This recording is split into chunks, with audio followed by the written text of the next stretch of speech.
Part 7 के start में हम देखते हैं इमसोल सुंजे को स्विमिंग प्रैक्टिस करते हुए देखने के लिए जाती है, लेकिन उसे सुंजे तो वहाँ कहीं नजर नहीं आता। उल्टा ताएसुंग उसे इरिटेट करने के लिए आ जाता है। वो ताएसुंग से कहती है तुम मेरा पीछा करना छोड़ के पढ़ाई पे क्यों नहीं ध्यान देते। तो ताएसुंग उससे कहता है पहले तो तुम मेरे पीछे भागती थी और अब तुम मुझे इग्नोर कर रही हो। क्या ये तुम्हारा मुझे फंसाने का कोई नया तरीका है? मैं तुम्हें पहले ही बता दूं, मैं तुम्हारे इस चाल में नहीं फंसने वाला। तुम मेरे टाइप की बिल्कुल भी नहीं हो। इमसोल उससे कहती है मुझे ये सुनकर बहुत खुशी हुई कि मैं तुम्हारे टाइप की नहीं हूँ। अब मुझ पे एक एहसान करना कि अपना ये इरादा कभी मत बदलना, क्योंकि मुझे मेरा नहीं पता मैं कब पहले की तरह हो जाऊं। जिस पर ताएसुंग उसे कहता है मैंने अब तुम्हारा पीछे छोड़ने का इरादा कैंसिल कर दिया है। वो उसे और ज्यादा इरिटेट करने लगता है और तभी उसे उसकी एक्स गर्लफ्रेंड का मैसेज आता है, जो बार बार उसे कॉल्स और मैसेजेस करके उसके पीछे पड़ी हुई होती है। वो इमसोल से कहता है ग्रैंडमा मुझे कोई एडवाइस दो कि किसी से पीछा कैसे छुड़ाया जाता है। तो इमसोल वहाँ से जाते हुए उसे कहती है बिल्कुल ऐसे ही जैसे मैं कर रही हूँ। जब वो वहाँ से वापस आ रही होती है तो उसे सुंजे की इंजरी के बारे में पता चलता है, तो वो जल्दी से उसके घर से मिलने के लिए जाती है,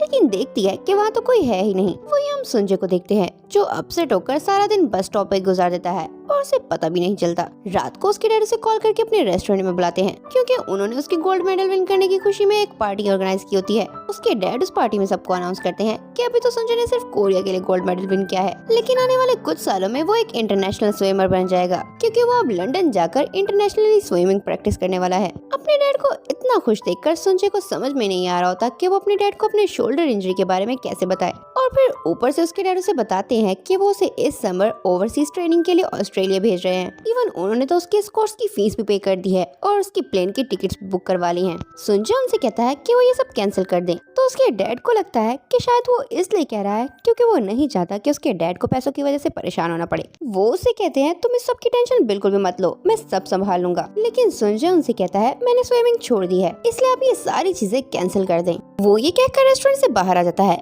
और इतनी देर में इमसोल भी उसे ढूंढती हुई रेस्टोरेंट पहुंच जाती है। लेकिन जब वो सुंजे और उसके डैड को गुस्से से बाहर आते हुए देखती है तो उनके सामने जाने की हिम्मत नहीं कर पाती। सुंजे के डैड उससे कहते हैं आखिर तुम्हें हो क्या गया है, तुम इतने सीरियस मोमेंट पे मुझसे ऐसा मजाक क्यों कर रहे हो? तो सुंजे कहता है मैं मजाक नहीं कर रहा, मैं आज के बाद स्विमिंग नहीं करूंगा। उसके डैड उससे कहते हैं आखिर ऐसा क्या हो गया कि तुमने अचानक से ये डिसीजन ले लिया? क्या तुम्हें बार बार स्विमिंग प्रैक्टिस के लिए जाना मुश्किल लगता था? तो सुंजे गुस्से से उनसे कहता है मैं सबसे थक चुका हूँ, स्विमिंग ट्रेनिंग बहुत ज्यादा टफ है, मुझसे अब और बर्दाश्त नहीं हो रहा, इसलिए मैं स्विमिंग छोड़ रहा हूँ। तो उसके डैड उसे कहते हैं लेकिन तुमने पिछले 10 साल से स्विमिंग के अलावा और कुछ भी नहीं किया, तो फिर तुम अपनी आगे की लाइफ स्विमिंग के बगैर कैसे कंटिन्यू रखोगे? सुंजे उनसे कहता है मुझे और भी बहुत से काम आते हैं, मैं अपना बंदोबस्त कर लूंगा और अगर कुछ ना हुआ तो मैं आपके रेस्टोरेंट पे आके काम कर लूंगा। ये सुनकर उसके डैड उसे गुस्से से थप्पड़ मार देते हैं और बगैर कुछ सोचे समझे उससे कहते हैं अगर तुमने स्विमिंग छोड़ने के बारे में सोचा तो मेरे घर में पाँव मत रखना। जिस पर संजय इमोशनल होकर वहाँ से चला जाता है। वहाँ से आते हुए उसका सामना इमसोल से भी होता है,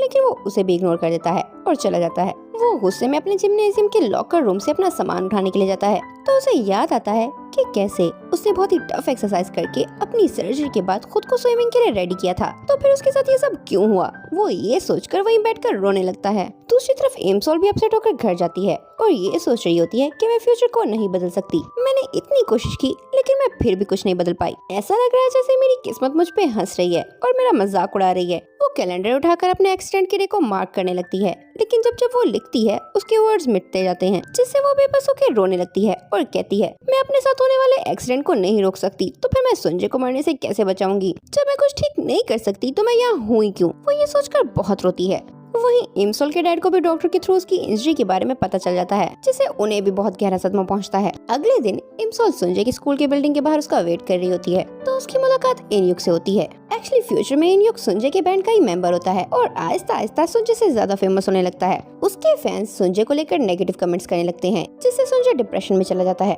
उसे देखकर इमसोल का दिल तो कर रहा होता है कि वो अपना सारा गुस्सा उस पे उतार दे, लेकिन वो अपने गुस्से को कंट्रोल करती है और उससे कहती है कल रात सुंजे तुम्हारे घर पे रुका था, क्या वो ठीक तो है? इनयुक कहता है मुझे नहीं पता कि वो ठीक है या नहीं, वो मुझे कुछ पता ही नहीं रहा। इमसोल उससे बात ही कर रही होती है, तभी उसके सर पे एक फुटबॉल आकर रखती है और वो नीचे गिर जाती है। इमसोल को ऐसा लगता है जैसे उसके साथ पहले भी ये सब कुछ हुआ है और तभी उसे याद आता है कि पास्ट में ऐसे ही फुटबॉल लगने से वो नीचे गिर गई थी और जिस दिन उसके साथ ये इंसिडेंट हुआ उसी दिन उसके घर पे भी आग लग गई और उस आग में उसकी मॉम का हाथ पूरी तरीके से जल गया, जिसका निशान उनके हाथ से कभी नहीं गया। ये याद करके वो जल्दी से उस इंसिडेंट को रोकने के लिए भागती है। इसी बीच हम जीएम को देखते हैं जो घर में अकेला खड़ा कुकिंग कर रहा होता है।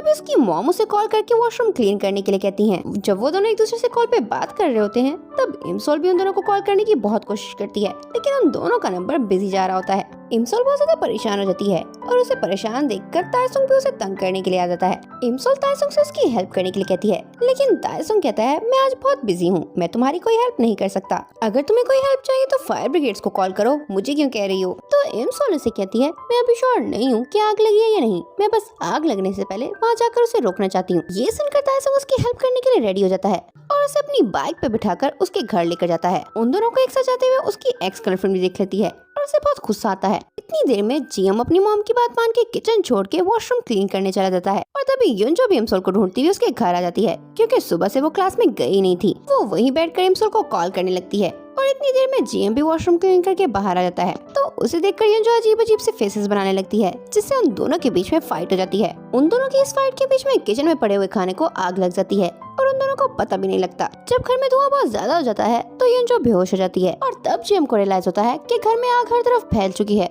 इतनी देर में इमसोल भी घर पहुंच जाती है और जल्दी से आग बुझाने के लिए ऊपर जाती है। तायसुंग भी उसकी हेल्प करने के लिए उसके पीछे पीछे जाता है और जीएम युनजो को गोद में उठाकर टेरेस पे ले आता है। वो युनजो को होश में लाने की बहुत कोशिश करता है, लेकिन जब वो होश में नहीं आ रही होती तो वो उसे सीपीआर देने की कोशिश करता है, लेकिन तभी युनजो की आंख खुल जाती है और वो उसे अपने इतना क्लोज देखकर उसके फेस पे जोर से पंच मारती है, जिससे जीएम का एक दांत टूट जाता है और वो बहुत रोता है। इतनी देर में तायसुंग और इमसोल मिलकर उस आग को बुझा लेते हैं और इमसोल की मॉम भी घर आ जाती है। अपनी मॉम का हाथ देखकर इमसोल खुशी के मारे बहुत ज्यादा इमोशनल हो जाती है और तायसुंग से उसकी हेल्प के लिए थैंक्स कहती है। वो उसे कहती है कि मैं तुम्हारे इस फेवर के लिए एक बहुत अच्छी सी ट्रीट दूंगी। तो तायसुंग कहता है तुम बस मेरे साथ डेट पे जाने के बहाने ढूंढ रही हो। इमसोल कहती है अगर ऐसा है तो फिर ठीक है, मैं भी तुम्हें कोई ट्रीट नहीं देने वाली। तो तायसुंग को उसकी बातों पे हंसी आ जाती है और वो उसे कहता है तुम बहुत क्यूट हो। तो इमसोल स्माइल करते हुए कहती है और तुम कितने फ्लर्टी हो। इसी बीच सुंजे के डैड उससे मिलने के लिए इनह्यूक के घर पे जाते हैं तो उसकी हालत देखकर उन्हें बहुत बुरा फील होता है। वो उसे कहते हैं तुम इतनी तकलीफ में थे तो फिर तुमने मुझे बताया क्यों नहीं। तुम्हें क्या लगता है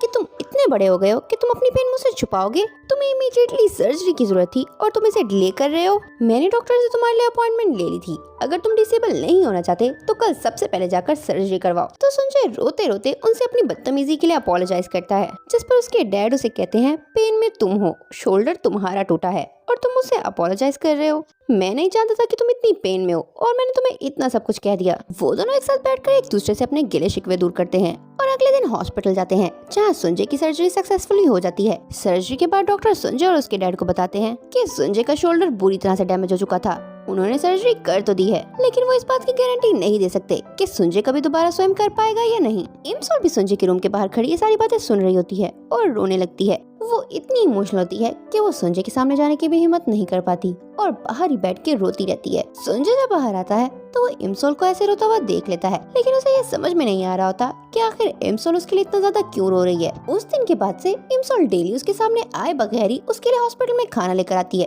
एक दिन तो सुंजे उसके हॉस्पिटल आने का वेट कर रहा होता है, लेकिन इमसोल उसे पता चले बगैर ही उसके रूम में मौजूद उसके डैड समेत सभी लोगों को खाना दे आती है। जब वो हॉस्पिटल से डिस्चार्ज हो जाता है तो इमसोल उसके लिए सूप भी लेकर जाती है और तब इमसोल के डैड को पता चलता है कि इमसोल उसी डीवीडी शॉप ऑनर की बेटी है जिससे उसकी फाइट हुई थी। वो इमसोल को घर के अंदर आने का कहता है, लेकिन इमसोल नहीं जाती। तो सूप के बदले में वो उसके लिए अपना खुद का बनाया हुआ ओजिमा जूस लेकर आता है और इमसोल घर आकर एक ही रात में सारा जूस खत्म कर जाती है। तभी विंडो से उसकी नजर सुंजे की तरफ पड़ती है, जो एक बार फिर से आधी रात को स्विमिंग पूल की तरफ जा रहा होता है। वो बहुत ज्यादा अपसेट होता है और अपने उस टाइम को मिस कर रहा होता है जब वो स्विमिंग प्रैक्टिस के लिए यहाँ आता था। तभी उसे अचानक से बहुत जोर से चेयर गिरने की आवाज आती है। जब वो उस जगह जाकर देखता है तो वहाँ इमसोल होती है और उसे देखकर सुंजे के फेस पे स्माइल आ जाती है। वो उससे पूछता है तुम यहाँ क्या कर रही हो। तो इमसोल उल्टी उल्टी हरकतें करने लगती है जैसे वो ड्रंक है।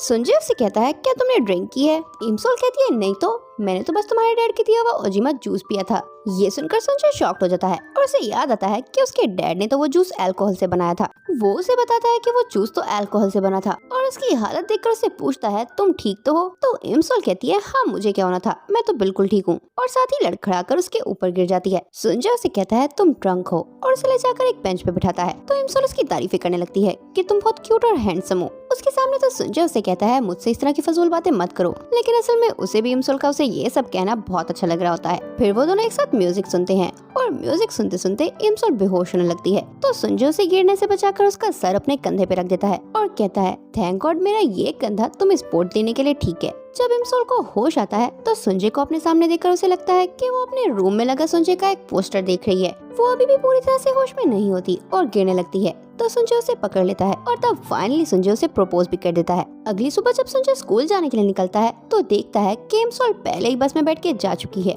इमसोल बहुत ज्यादा परेशान होती है क्योंकि उसे कल रात के बारे में कुछ भी याद नहीं होता। उसे ये तो याद होता है कि उन दोनों ने साथ में म्यूजिक सुना, लेकिन उसके बाद क्या हुआ उसे वो कुछ भी याद नहीं होता। जैसे ही वो स्कूल पहुंचती है तो उसे आइडिया होता है कि उसके टेप रिकॉर्डर में उसकी सुंजय के साथ की हुई सारी बातें रिकॉर्ड हो गई थी और वो शॉक्ड होकर वो सारी बातें सुनने लगती है। इसी बीच ताइसुंग की एक्स गर्लफ्रेंड उसके पास जाकर उससे कहती है, मैंने तुम्हें देखा, कल तुमने इमसोल को अपनी मोटर बाइक पे बिठाया, कभी तुमने मुझे तो ऐसे नहीं बिठाया अपने साथ, क्या तुम दोनों एक दूसरे को डेट कर रहे हो?